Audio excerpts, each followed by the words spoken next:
Yeah, yeah. Yeah, yeah. Yeah. Look, Wrestling 101, classes in session. Pay attention to the teachings, that's from Andrew and Derrick. I mean, these guys making a killing with no competition. Dynamic duo better than the Hardy Boys and the Dudley Boys. Everybody make some noise, mess with them, you get destroyed. They cannot be beat, take a seat. Watch them do their thing on the MIC. Face defeat, they cannot be seen like JC. Oh my goodness, it's a killing spree. What's up, guys? Welcome back to another episode of Wrestling IQ 101. You guys know me. My name is Derrick. You can follow Wrestling IQ 101 on Instagram, Facebook, Twitter at Wrestling IQ 101. Also, make sure you subscribe. Check us out on Apple Podcasts, Spotify, YouTube, anywhere you get all your streaming needs.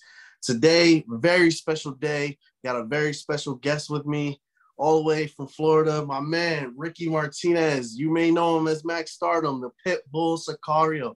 What's good with you, bro? How you doing today, man? Oh, man, I'm good, man. It's finally, it feels good to be on the podcast, man. Yeah, man, definitely. What's meant to be will happen always. So I always believe in that. But, definitely glad to have you here, especially on a day that's a big day for you. You got the grudge going on. You got a match with the one and only Low Key. So big. I really appreciate you taking time out on the day, just getting ready for that. What can the fans expect from this match? Well, it's a really big match for me because me and Loki go way back to funny story and a little background on it. When MLW called me for a trial, they put me against Loki. So Loki was my initiation. We hadn't met. We've only known each other through my sister, which is Diamante from AEW. So we had little connections here and there, but my tryout match was with him, and as soon as he got to the locker room, he pointed at me and he told Kurt Bauer, he said, man, hire him. He belongs here. So ever since then, he took me under his wing and he started coaching me. We got rid of the Max Stardom, and he told me, hey, listen, man, you're a Pitbull Sicario. Now you're with me. I backstabbed him in MLW with Selena, and so we have a little grudge going on, and he's been mentoring me and teaching me. So tonight's a big deal because you get to see, I wasn't able to have a last match before the pandemic, and I told everybody I wanted one more match. And then he got me to come back, and I don't think I'm leaving again, man. That's how good of an energy, Loki gives you. So tonight's a big night for me, man. We're looking forward to it. Definitely. We'll definitely wish you the best, man. Low-key, definitely one of the greats, one of my favorites throughout, all his history and all the great things he did with Impact. Moving on to MLW and the things he's going to continue to do. You kind of talked about your relationship a little bit. I just want to ask you, like, with Low Key, like, what would you say is like the best piece of advice you've gotten from him, or just things you picked up and learned while being around him? The thing about Loki is he's a walking book of knowledge. Everything that he talks about, he takes his time to break it into details. Loki was probably the first one to really teach me the aspects of TV and production, how what to look for the cameras, how when you're on TV, how to tell a story more than just having an indie match. A lot of these guys that come into wrestling now, it's all about the moves and it's all about stealing the show, and that's okay. But once they go to TV, they don't have that TV experience. And he always taught me, be bigger than life. Once you tell a story, once you know how to be in camera, you are more valuable than a 450, if you know what I mean. Yeah. And if you ever get to talk to Loki, he uses very big words. He's very knowledgeable. He's very educated. And then that's what makes him even more special is he'll kick your ass, but his brain is so valuable. It's crazy. Definitely. I could definitely see that. It seems like with the things you've learned, they paid off for you. You've been around. You've been in WWE, NXT, MLW, AEW. I just want to kind of like go through those. Everybody talks about WWE as the big leagues that everybody wants to get to. I feel like everybody that's into wrestling has some type of fantasy one day of being in the WWE. You actually accomplished that, and you got to make some appearances with NXT, 205 Live. Just how did that come about, and overall, how was that experience for you? Well, true story, if I go back to the way I'm connected to WWE, I used to work for Alpha, the Wild Samoan, back at WXW, and we had a fallout. And in Florida, a lot of the guys will work for Alpha and work for WXW because that's their easy way in. That's why I call it, because Alpha is connected. So anytime Alpha wants to get some of his students on the show, whatever, he'll have them as extras. I was told, I'm not going to mention his name, but I was told when we had a fallout, I was told by one of his guys that, oh, now good luck on getting a WWE tryout. Okay, so I got to work on my own. I made the right connections. I worked all over the state, sometimes even paying my own flight because that's the way it is. You know what I mean? To start off, you when you expect money out of the business, you're in the wrong business. You got to start off by paying your own dues and getting out there, and then the money will come. So I started paying my way back, and I started working my ass off, and then I got that call. My first call was in 2010. I used to be in a tag team called The Network. It was me and Michael Maddox, which he's now retired, but he's a good friend of mine. So that was my first call when it was John Laurinaitis who reached out to Alpha and said, hey, listen, you got this guy that works for you, and him and his tag team called the Network. We want to talk to him. So I got on the phone with Laurinaitis, and Laurinaitis said, hey, listen, we just want to buy out the name The Network. Obviously, after it became WWE The Network. Yeah. A lot of people don't know that. So they offered me a certain amount of money for the name, and I said, man, take it. I don't care about the name, but listen, what can I do for a tryout? And he said, well, kid, you know how hard it is to make it in the WWE? And I said, yeah, but it's harder if I don't get a look. It starts with a look. So he goes, I appreciate that. You know what? We're going to be in Miami this day. We're going to be in Tampa this day. Come out those 2 nights. We'll give you a tryout Monday and Tuesday, and we'll pay you for the name. So let's just say I got a pretty penny out of everything. That was my first experience. It wasn't anything on camera, but I got to be looked at. Then years later, when NXT started,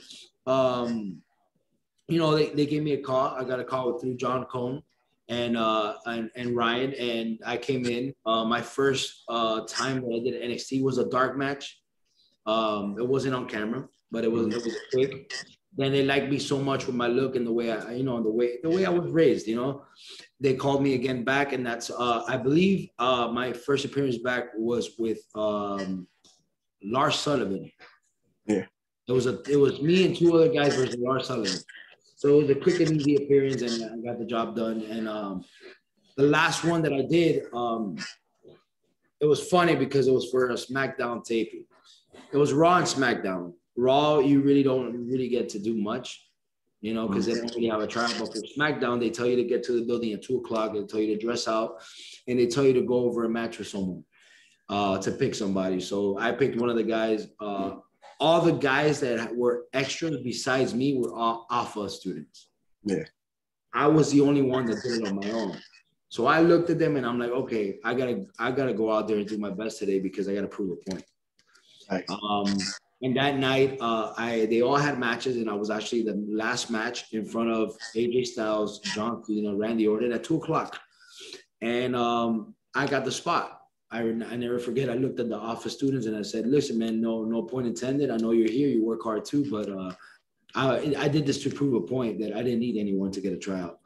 And I got the spot, and that's when I got my 205 shot with Leo Rush. Yeah. No, that's dope, man. That's one of the most memorable things I definitely remember.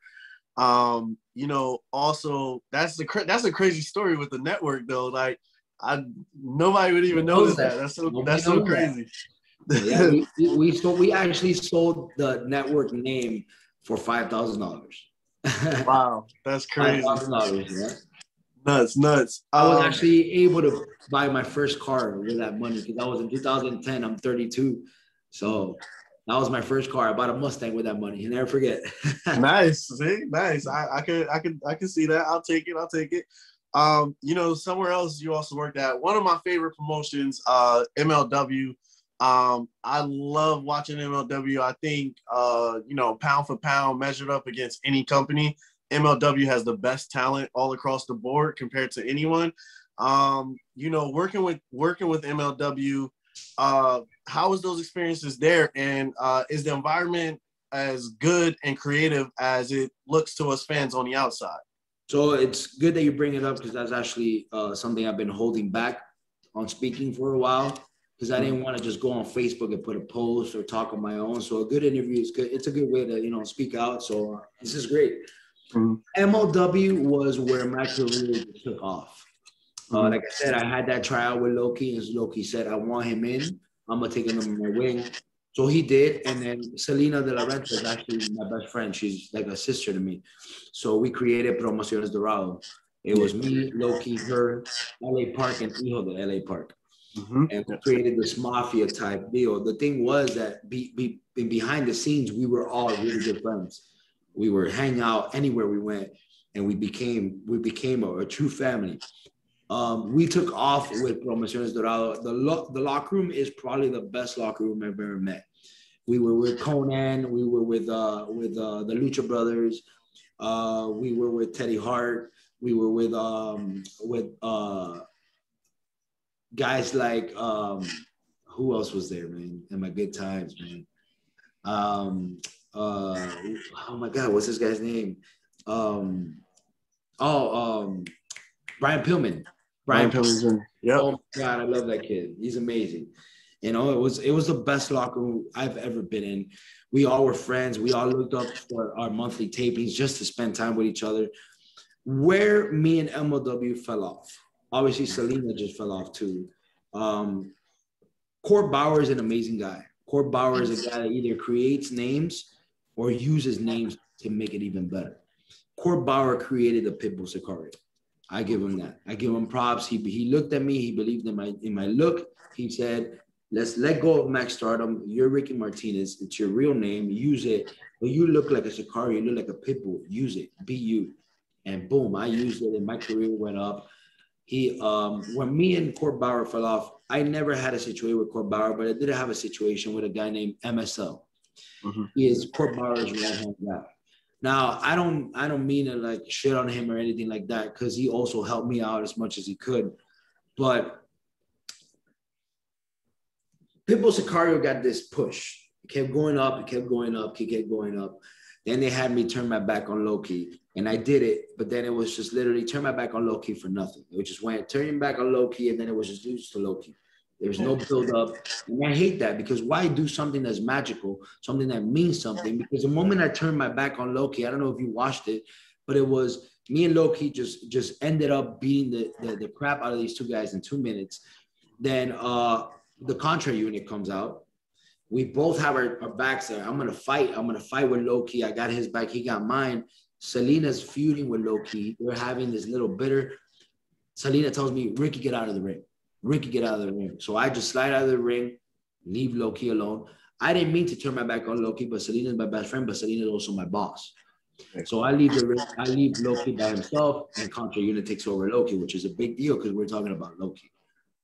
Next month, I face Loki, and he beats me. What does it matter anymore? You know what I mean? It didn't matter. Even Loki was like, it doesn't matter anymore. It all went to shit, everything we worked for. Little by little, the Pitbull Sicario just kept going down. And then all of a sudden, they call me for Orlando, and MSL tells me, hey, listen, I see that at the same night that you're working with MLW, there's a show that you're working in Orlando for this guy called Frank Goodman. He runs USA Pro. And I said, yeah, no problem. I'm under contract with MLW. I don't have a problem canceling the other show because it is what it is. Yeah. Well, I canceled the other show. That about 2 days before I do the MLW show, I find out that the show for MLW is actually at 3 o'clock, not at 8 o'clock. So I'm like, wait, hold on a second. If I'm working for MLW during the day, I can still do the other show. Yeah. It's 15 minutes apart. And I'm working Scott Steiner. Why would I say no to working with Scott Steiner? Plus, I'm getting paid a good penny. But at that moment, I'm not doing it for the money. I'm working Scott Steiner. You know what I mean? Yeah, of course. So I call Frank Goodman. I'm like, hey, listen, man, I'll do the show because I'm gonna go over there. He's like, all right, no problem. Bring Fatu and bring Teddy Hart because they're booked in the same show. I'm like, you got it, man. So I figured out, damn, MLW champion is working the Frank Goodman show, and so is Teddy Hart. I'm okay too. You know, I'm not on my own. So I do the show. When I get to the show, they tell me that I'm working King Mo. Now, I became friends with King Mo from this then, but King Mo's making his debut against the Pitbull Sicario, who's already named, and King Mo beats me in less than 5 minutes. Yeah. So I'm already like, you know what I mean? It's okay. I do my job. I do what's told of me. You know what I'm saying? And I put over King Mo. King Mo appreciated me, and King Mo became good friends because of that. I get Fatu, I get Teddy Hart, and we drive over to USA Pro. I go 20 to 25 minutes with Scott Steiner. It was amazing. I get a text at the end of the night. Hey, man, I thought I had told you to cancel USA Pro. I'm like, I did, but I didn't know that the MLW show was at 3 o'clock. I was able to do it. It weren't coinciding. I thought that was the problem. He's like, no, it wasn't the same show in the same city. I didn't want you to do it. I'm like, I don't understand why I didn't promote the USA Pro show. I didn't put anything. All I did was promote MLW, and I just went over there and made a good penny. He's like, well, you lied to me. This is MSL. You lied to me, therefore I got to suspend you. Wow. And I'm like, wow, okay. Then I find out he suspended me and Teddy Hart, but he didn't suspend Fatu, which is okay because Fatu's my boy. But why doesn't he get suspended? Because he's MLW champion? Yeah. Politics. Yeah. So a week passes by. I don't hear nothing from now. And then I get a call from Selena, my manager, my partner, then tells me, hey, it's okay if you want to ask for your release because they're not going to really use you anymore.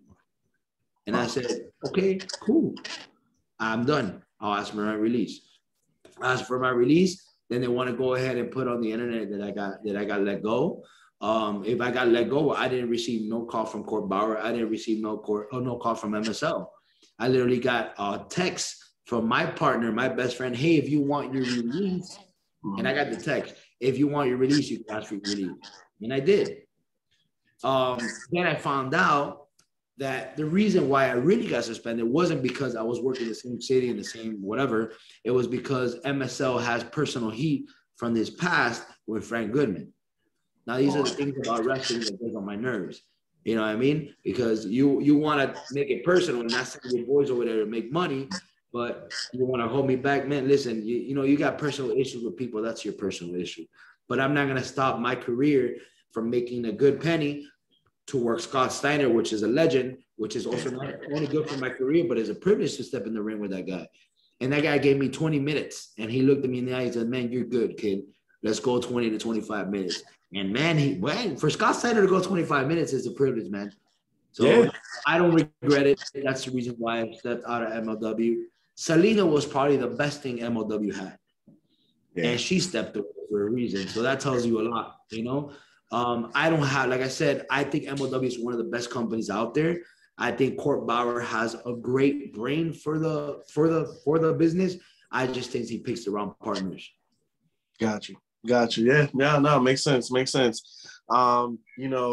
Also as well, you've had opportunities with one of the newer companies that's out there, but one of they emerged as one of the biggest companies now with their deal with TNT and TBS and all that, All Elite Wrestling, AEW. How is it being a part of a new product and, something that's supposed to be a breath of fresh air to the business of wrestling? AEW is probably the greatest experience I've ever experienced. WWE, obviously, you can't compare, It's everybody's childhood dream. WWE is what started all their dreams. Mm-hmm. But Cody Rhodes and the boys have started something that's magical.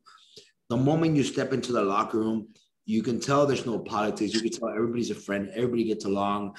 The way I got my shot is I've always been good friends with QT Marshall. And QT Marshall is part of the office. So I reached out during the pandemic. Right before the pandemic, I had announced that I was having a baby boy. So I stepped away from wrestling and I called it a break. But then the pandemic hit. So it was a nationwide break. Yeah. So it didn't really count for me to get a break. You know what I mean? But when I wanted to step away from wrestling to be with my kid, I wanted one more match and I never got it because of the pandemic. So QT Marshall reached out to me, goes, hey man, we're doing tapings in Jacksonville. You want to participate? I looked in the mirror a couple of times and I was like, damn, I got the dad bod going on. I was out of shape. I got the dad bod and I got the COVID bod going on. There was no gyms and all I was doing was eating.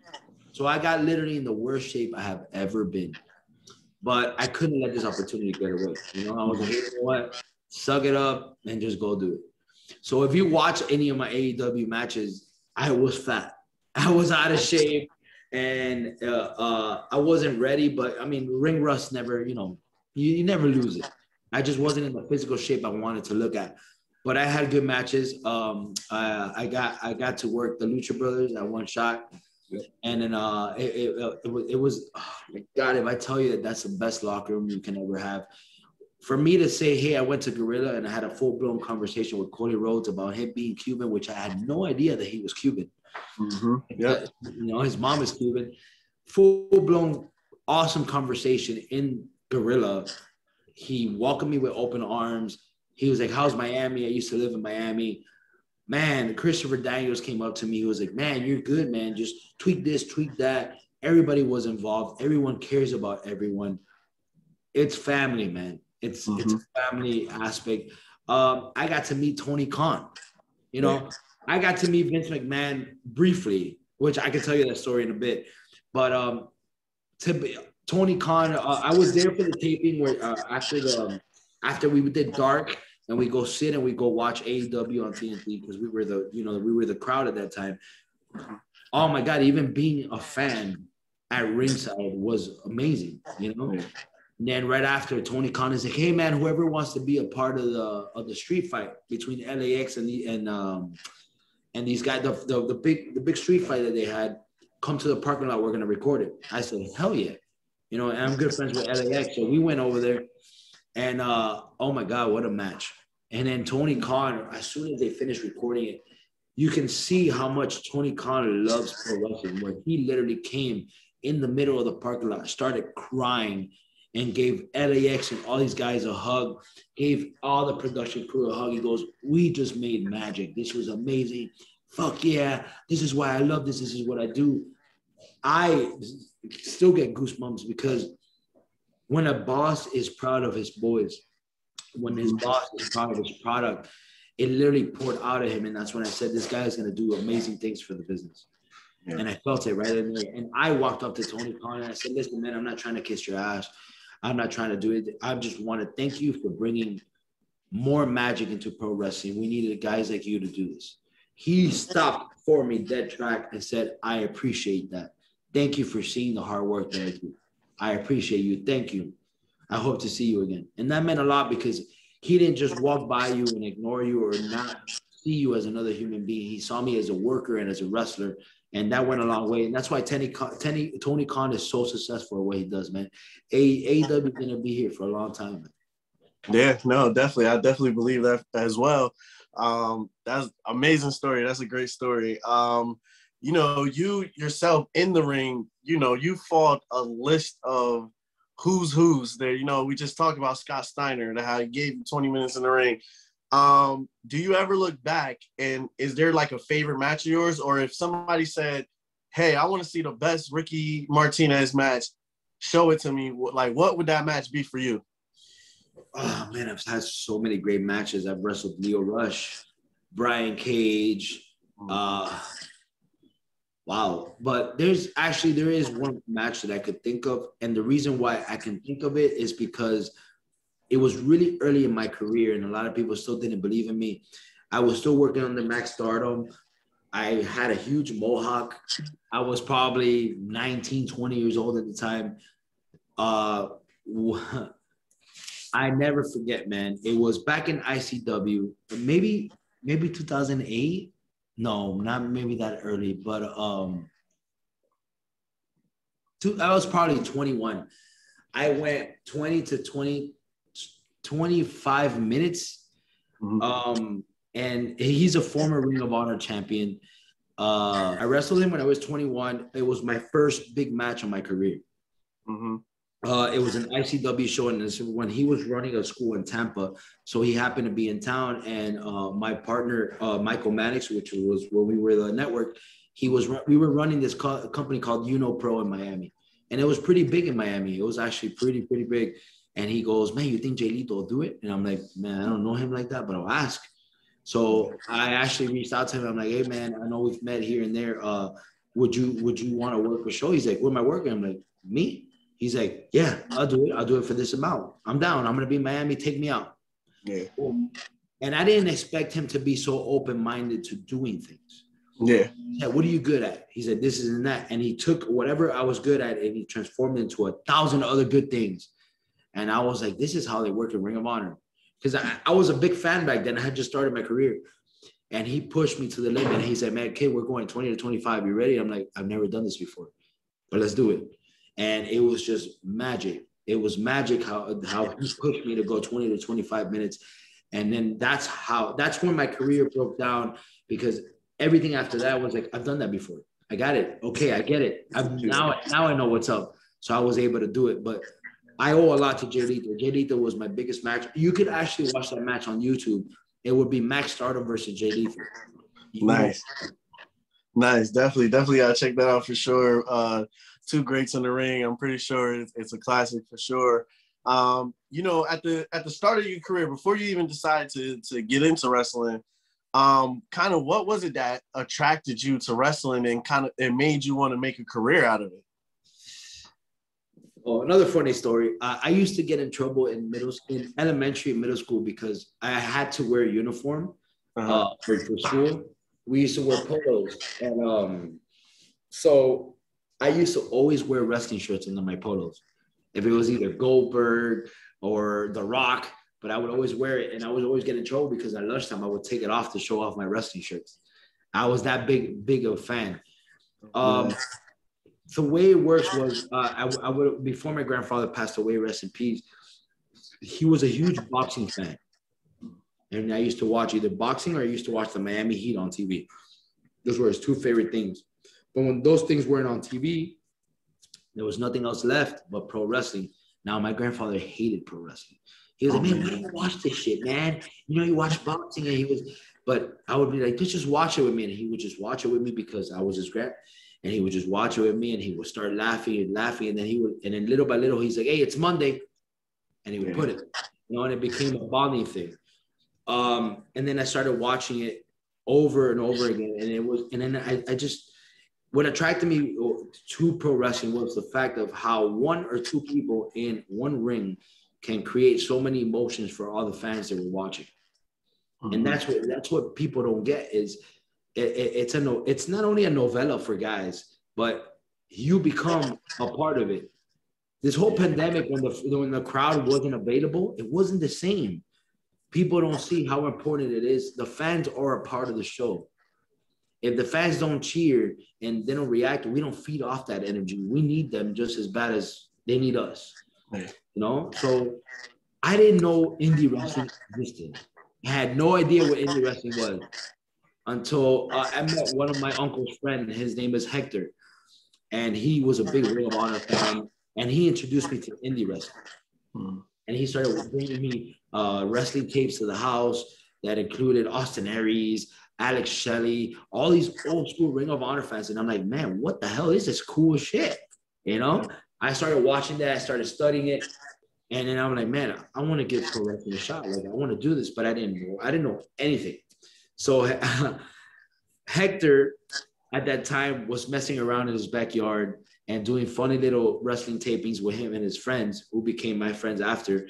And I told him, I'm like, hey, man, I want to do it. I want to do it, man. So we would record little TV shows in a boxing ring, dude. That was oh my God, my back is still hurting from that. But we used to record little matches here and there or whatever. And that's how I got into the wrestling business, because then they met with an actual indie company called ICW, Independent Championship Wrestling. And then we started invading them and we started doing little shows. And then one day, I actually went to a show for Coastal Championship Wrestling. Rusty Brooks was there, Soul Man, MVP. These guys were working for CCW at the time. I went to the show and I was like, man, I don't want to just watch the show. I want to help out. So they were like, hey, man, you know, we need a DJ. We need a guy to play the music. And I'm like, I got it. I'll do it. You know? So I did it. It was so much fun just to play the music because I think entrances are a big part of wrestling. So I went up to Soul Man at the time and I'm like, hey, listen, what can I do to be a pro wrestler?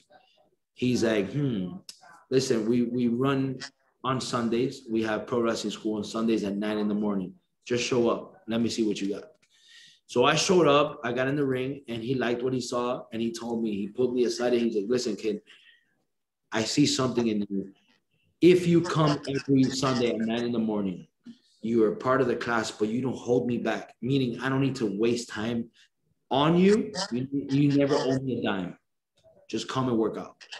Yeah. Every Sunday, I would tell my mom I had to go studying, and I would steal her car and drive about an hour to school just to be at the school. I work with Jimmy Snuka, and little by little, I started being a part of wrestling. He never, to this day, never charged me a dime. I would load up the ring, I would set it up, break it down. I would do whatever I can to be a part of the show, and I did it.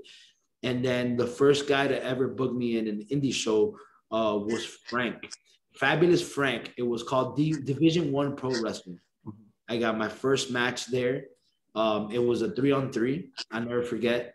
And I won. It was my big win. And he was the first guy to believe in me. And then from then on, I started meeting local indie guys that just said, hey, man, he's good. Book him here, book him there. And I would drive 3-4 hours for $20, for $10. But, hey, it didn't matter. You know, Florida is a big state. So just to travel anywhere out of Miami is more than 3 hours.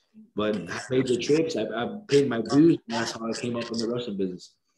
Yeah, man, that's a great story. See, you got a great story for every question, man. That's dope. That's dope. You know, outside of the ring, I know you also you're into things, and you do things outside of the ring as well. You're an actor, you're an author. What kind of got you into that, writing and, you know, doing the acting, and you know, what are some of the things that you worked on? Right now, currently, I'm writing a book. It's more of my life and the experiences I've gone through, because I think that I've gone through experiences, not that a lot of people have, because everybody has their story. It's just a lot of people don't talk about it. And I've had experiences in my life where I'm like, I can't believe that happened to me. If I don't write it in a book, nobody's going to read it. So I'm currently writing a book that I'm going to try to publish it either next year or the year after that. Nice. What got me into writing is ever since I was a kid, I always wrote poems. I always was an inspirational speaker. You know, I think a lot of people are just scared to speak out. And a lot of people need to be spoken to. And every time I spoke to somebody, they're like, man, you know what, man, you helped me. You motivated me. You helped me. And I remember all those times that other people motivated me. So I was like, okay, give it a shot. So I started writing. So writing to me is something that gets my mind off, and it's something that I know I could help a lot of people with. So that inspired me to do that. I'm also a drummer. I've been drumming since I was 5 years old. My dad, rest in peace, he died last year. He was a famous sound engineer. He would produce music for Bob Marley and everything. You know, he actually wrote Buffalo Soldier, which is a good little wow. But he was a musician. My mom was a singer. My grandfather loved music. So I have music in my blood. And I've been a percussionist my whole entire life. I'm a jazz drummer. Actor, I mean, when you're a professional wrestler, you're an actor. So, yeah. You know, but I'm currently working in an indie film called All Children Go to Heaven. So I'm actually portraying a police officer. So it's a pretty good deal. We just started recording it. So, you know, hopefully that'll help me out. But I've always wanted to be an actor. I've always wanted to be in camera. I'm halfway there with pro wrestling. I'm a dad, you know, so that's also a job. I'm currently going to barber school. Nice. Yeah, it's always been a dream of mine. I do my own stuff, but I've always wanted to own my own barber school and a barber shop. So I'm in the works with that. I'm in a motorcycle club. I ride my Harley, my street glide. I do a little bit of everything, man. I'm a manager at a nightclub, at a strip club, to be exact. Really? Wow. I do a little bit of everything, man, you know? Yeah, I see. That was gonna be my next question about the you know, the motorcycles as well. I saw you're big into that. You know, what was it about the motorcycles that kind of got you into it and kind of like, you know, made you want to join the club? And you said you ride Harleys, right? Yeah, I have a street glide, 2019 street glide. Nice. What was it that drove you, you know, into being a fan of that? That's a good question too. I was born and raised by my mom alone. I never had the privilege of having my father around. my mom did a pretty good job of raising me, but I was always missing that brotherhood or that man figure in my life. So every time I would meet guys in the gym or guys in the streets, I would try to talk to them and get whatever knowledge I could out of them. But I never had that brotherhood. I never had brothers. You know, I have stepbrothers from my dad's side, but like I said, I never had a father figure. So my mom was always like, please don't get tattoos. I got 1,000 tattoos.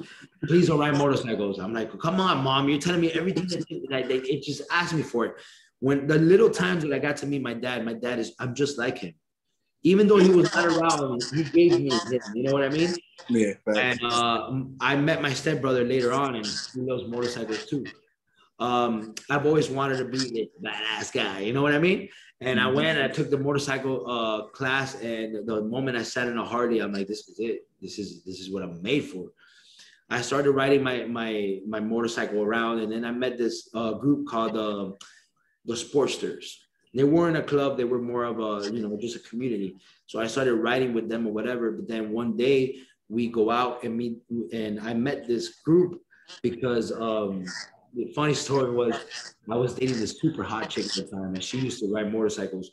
We went to a big party, and this guy spots me from across the room, and he sends one of his prospects, you know, guys that are working towards being a part of the club, talk to me. So he goes, hey man, when you have a chance, my president wants to talk to you. I'm like, sure thing. So I go over there. Mind you, my group that I was riding at the time, they were all scared because they were all patch members, is what we call guys that wear the cuts, you know.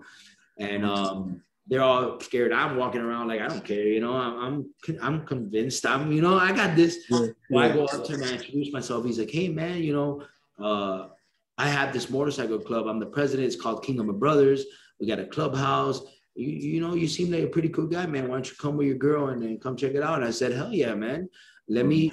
At the time, I was very respectful, and there was a president for my group. So I told him, hey, listen, you know, let's get information. Let's all just go to the clubhouse. Yeah. Never happened. Yeah. The guy from the other president, the other club, Kingdom of Brothers, is trying to reach out to me, but I gave him my president's number, so there's no way, you know. So then one day I go to my president at the time and I go, listen, man, I need this guy's number, man. I want to hang out with him. Finally, I got him. I got reached out to him. He's like, just come out. So I went to the clubhouse with them and I got to meet them, and I saw the brotherhood. Everybody wearing the same colors, the way they treat their ladies, the way they treat the community. It was just something that I needed in my life. I needed a family. So I decided prospecting for them. I became a probate, then a prospect. And then I did about 6 to 10 months with the club, and then I got patched in. It's just a brotherhood, man. They've been to all my wrestling shows. They support me in my career. And oh man, it was probably the best decision I've ever made, because I mean, I got a tattoo to my arm. When my kid was born, they bought my baby a crib. When I'm in trouble, they're there financially, health-wise, everything. They're just there for me, and I couldn't do a lot of things if it wasn't for them. So I owe them my life. Yeah, a lot of people mistaken me for a gang, and it's not a gang. It's a motorcycle club because we got patched in. There's a way to get that patch, but it's a family. It's a family. Not only will we ride together, but we do a lot of things together. We have the eagle, and we have a sword, and we have a shield. Kingdom of Brothers is obviously the Kingdom of Brothers, but the shield is we protect our family. The sword is we fight for our family, and the eagle's for freedom. We ride free. If anybody rides a motorcycle, when you're on your motorcycle, either you're in a fight with your girl or you want to get away from everything, you just get on the ride. You get on the motorcycle and you ride, and it goes away. Nice. Dope. That's pretty cool, man. I'd like to ask you, kind of like, what are your thoughts on, I would say, the wrestling scene today? Obviously, it's changed a lot since you first, decided to get into wrestling. Yeah. And kind of like with the way things are today with, the indies being so successful, do you still think of it as a goal for many wrestlers to say, hey, I want to get signed or I want to get a contract? Because you can still be successful on the indie scene today without having to, get that big contract. I think wrestling's at its peak right now. I think the wrestling business is the best it's ever been. Back in the days, it was very, very hard for any of us to get a spot or even a tryout. Mm-hmm. Now everybody's getting a tryout. There's so many companies to work for. You have WWE, you have AEW, you have New Japan, you have Ring of Honor, you have MLW. You have so many places to go. There's so many guys wanting to be a part of wrestling now. What I tell people is, if you want to be a pro wrestler, go get trained and do it the right way. There's so many places to go. Right now, I'm one of the head trainers at Coastal Championship Wrestling. Nice. You know, I go there Monday and Wednesdays. I help out. And there's so many kids that want to come up. There's so much talent. There's just, back in the days, it was, you know, the Hulk Hogan and all this era, you didn't see all this high flying stuff. Now these kids can do so many great things that I can't even do, you know? And we need that diversity in pro wrestling. We need that innovation. We need new kids. And I just think, man, bring it. Let all these kids train. Bring it, man. There's so many opportunities. And when you least suspect it, you're on TV. Great example is Darby Allin. You know, you would have probably looked at Darby Allin and be like, who is this kid? Mm-hmm. You know, skinny, skateboarder. Man, look at him now. Partnering with Sting, he would never. Those are dreams that I would dream to tag with Sting, you know. Yeah. So I tell everybody, man, if you got the dreams of being a pro wrestler, do it, because you never know. Just do it. It's hard work. It's a lot of pain. Sometimes the politics sucks, but you know what? It's all worth it, man. You know. Yeah. No. Definitely. Also, something that's pretty big in you know, the wrestling business as well. There's always you know, representatives of the Latin culture, you know, going all the way back for a long period of time. What is the importance of that for you, just being able to represent the Latin culture and, you know, every time you go out to the ring? Well, I think the Latin culture is very important in pro wrestling, lucha libre. You know, you go to Mexico, wrestling is portrayed as the biggest thing in Mexico. You know, it's very important to Mexican people. Latinos are coming out more and more. If you see that, we have a lot of Latinos everywhere we go. Yeah. Started with Eddie Guerrero, Rey Mysterio. Now we have Andrade. We have so many good Latino talent coming out of Mexico. The Lucha Brothers. Some of the best wrestlers in the world come from Latinos. Mm-hmm. Eddie Guerrero, I mean, to me, Eddie Guerrero is one of the greatest of all times. And he was Mexican. LAX, they're Puerto Rican. They're amazing. You know, Sammy Guevara, another Latino. You know, Latinos rule the world, man. You know, we need diversity. We need diversity, but there's not one Latino in this pro wrestling industry that you can say that is bad. We got that. We add that flavor. You know what I mean? No, facts. I totally agree with you. You talking about your tattoos. How many tattoos do you have, and what's like? What would you say is like the most significant one to you, if you can pick? Yes, actually, I could pick one. Wow, my God, I would probably say I have about maybe 30 to 40, and I'm still working on it. Oh, wow. I have pretty cool tattoos. I got my mom's name. Like I said, I showed you, I got my motorcycle club tattoo. I got a Harley tattoo. But if I can name one that means the world to me, I just got it about 2 months ago, and it's my son's name. Nice. I named him Jackson, just like the guy from Sons of Anarchy. Sons of Anarchy, yep. You know, that's where I got it from, and I just like the name. I like the ring of it, and yeah, that's my favorite tattoo right now. In my motorcycle club, they call me Dropkick. That's my nickname, obviously wrestling. So it's pretty cool. But I have that tattoo on my knuckle, so that's another cool tattoo I got. Oh, that's pretty dope. Pretty dope. All right, I'm gonna wrap up with my last two questions. This is the first one of them. The idea of the bulletproof vest. Where did that come from? How'd you come up with that? I'm always coming up with good with different ideas. I think first look and first impressions is everything in pro wrestling. The moment you walk through Gorilla, when you walk through those curtains, the way you look, people know if they're expecting something. You know what I mean? So I played with the Max Stardom character for a little bit. I used the cape. Maybe it didn't work. I would come out with a tie. I did whatever I could to change it up. And then a lot of these reggaeton guys, a lot of these Hispanic hip hop guys, I saw them using this bulletproof vest, and I was like, man, that looks cool, man. Yeah. You know? So I was like, you know, I can portray as I look like your typical reggaeton, you know, pro wrestler. Why not? So I got online and I looked up bulletproof vest, but I didn't want a bulletproof vest. I wanted kind of something that's stylish. So that vest, right now, a lot of the guys use it. And I was like, you know what? I'm going to try it. So I put it on, and then everybody complimented me on it. They're like, man, that is different. That is cool. So I got it on blue and red and camo and black, and I just started changing it up because I didn't want to copy the shields.